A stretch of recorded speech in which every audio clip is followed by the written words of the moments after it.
Waalaikumsalam, Pak, Bu. apa kabar hari ini Pak Arlan? Alhamdulillah sehat, Bu. Ibu bagaimana kabarnya? Ya, alhamdulillah saya juga sehat.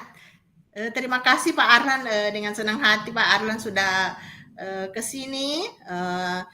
Ibu dengar Pak Arlan ada yang mau dibicarakan ya sama Ibu.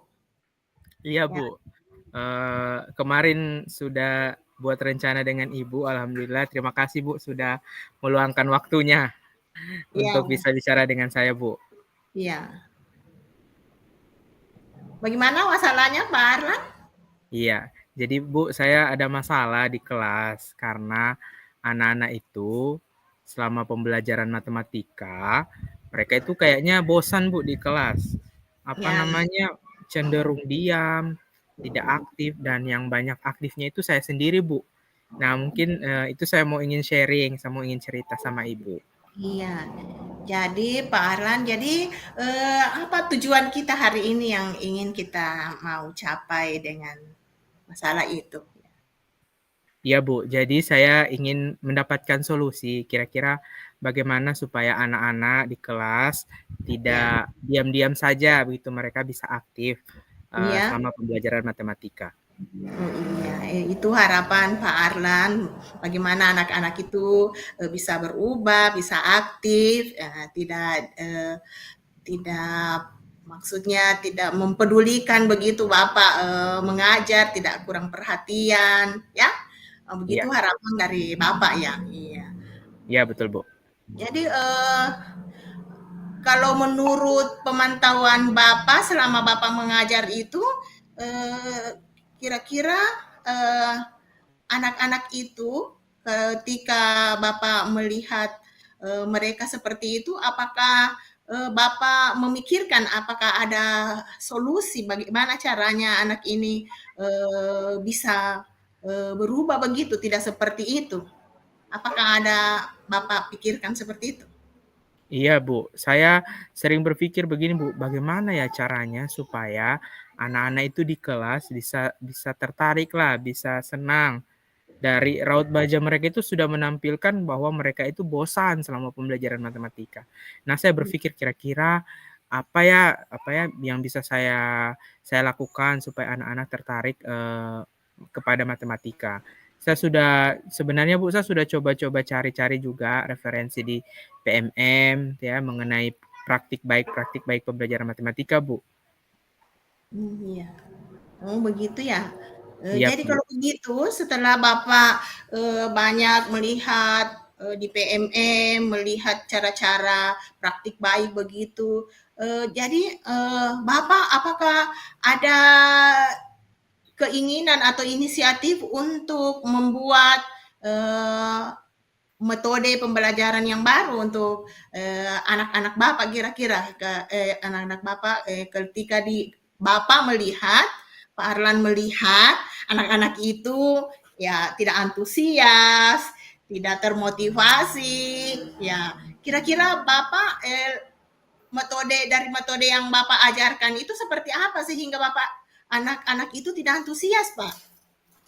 Iya, oh selama ini Bu, saya kebanyakan ini Bu, hanya mengajar saja. Ya, Menulis, kemudian menjelaskan, kemudian kalau anak-anak saya tanya paham, rata-rata bilang paham Bu, tapi ternyata ketika dikasih tugas masih banyak juga yang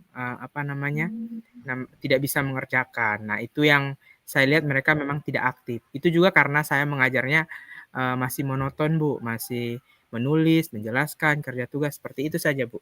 iya, seperti Bapak katakan tadi, Bapak juga pernah ada melihat di video di PMM praktik baik. Kira-kira dengan melihat anak-anak Bapak seperti itu, kira-kira apa yang Bapak ingin perbuat kira-kira setelah melihat tadi sudah melihat metode pembelajaran yang lain? Apa yang Bapak ingin perbuat untuk anak-anak Bapak supaya anak-anak itu kira-kira tidak lagi mengantuk, dia perhatian penuh sama Bapak, seperti yang Bapak harapkan, termotivasi, bersemangat di dalam belajar. Ya, dari praktik-praktik baik yang Bapak pernah lihat itu, kira-kira Bapak bisa menerapkan tidak? Iya, Bu. Jadi saya, setelah mencari-cari di referensi praktik-praktik baik di PMM, saya sebenarnya tertarik, Bu, dengan salah satu, pembelajaran, namanya pembelajaran berdiferensiasi. Nah, Iya. cuma memang masalahnya, ketika saya membaca atau melihat contoh-contoh pembelajaran berdiferensiasi, sepertinya saya, masih kurang percaya diri untuk, Oh melaksanakan begitu. pembelajaran berdiferensiasi di Iya. kelas, Bu.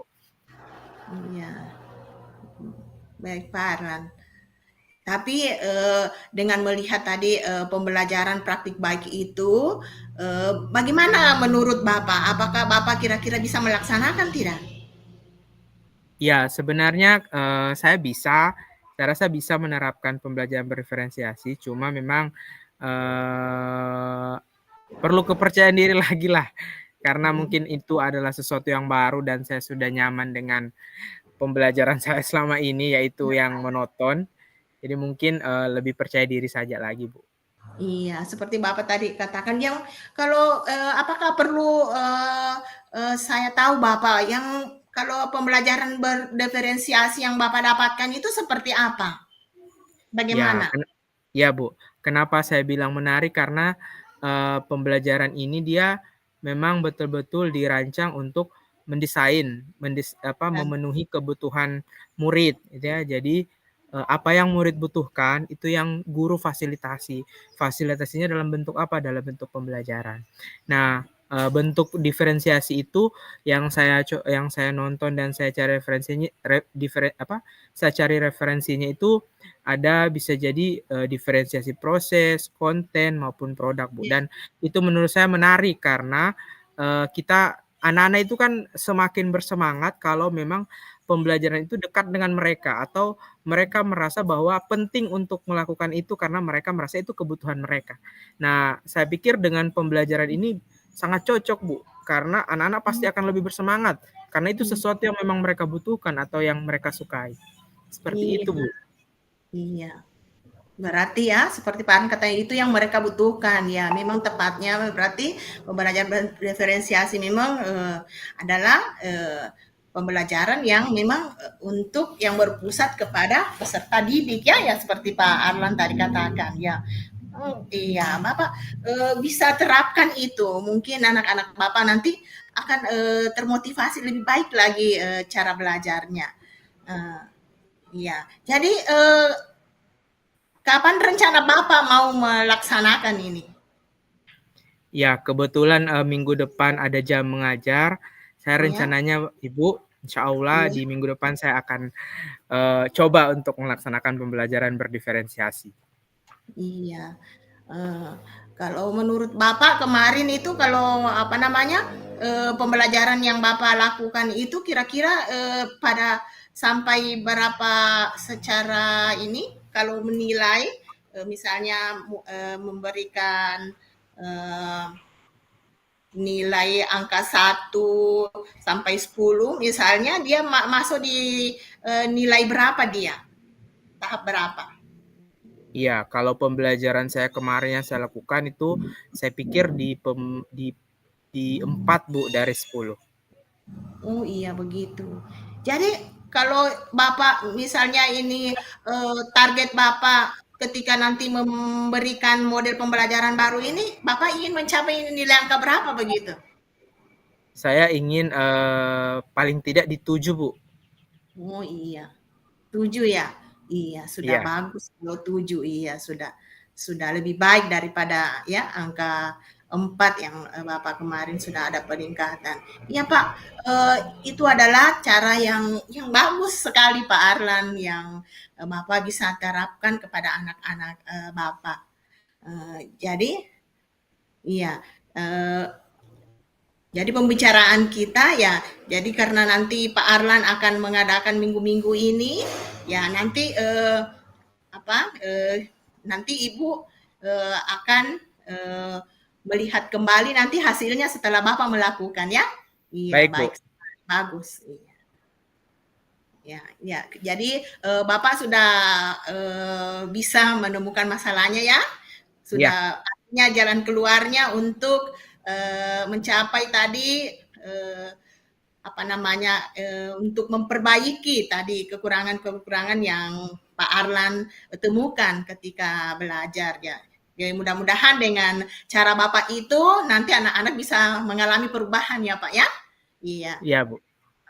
iya. Terima Ya, kasih Bu. ya terima kasih. Jadi dari pembicaraan ini Pak Arlan apa yang Pak Arlan rasakan setelah kita berbincang berdialog? Iya Bu, saya sangat senang Iya, bisa dapat apa kekuatan-kekuatan dari Ibu, ya iya, motivasi juga karena kalau kemarin saya maju mundur untuk menerapkan pembelajaran berdiferensiasi karena iya, belum iya, terlalu percaya diri tadi, iya. tapi alhamdulillah insya Allah saya Alhamdulillah. akan lebih percaya diri, Bu. Terima kasih banyak, Bu, Iya, sudah memberikan membantu saya untuk lebih percaya iya. diri. Iya, sama-sama Pak Arnans ya. Semoga ke depan Ibu akan melihat kembali lah bagaimana hasil hasil dari pada apa yang Bapak sudah lakukan. Iya, nanti kita ketemu lagi di lain waktu. Iya. Baik, Bu. Mm, kasih. Terima kasih, Bu.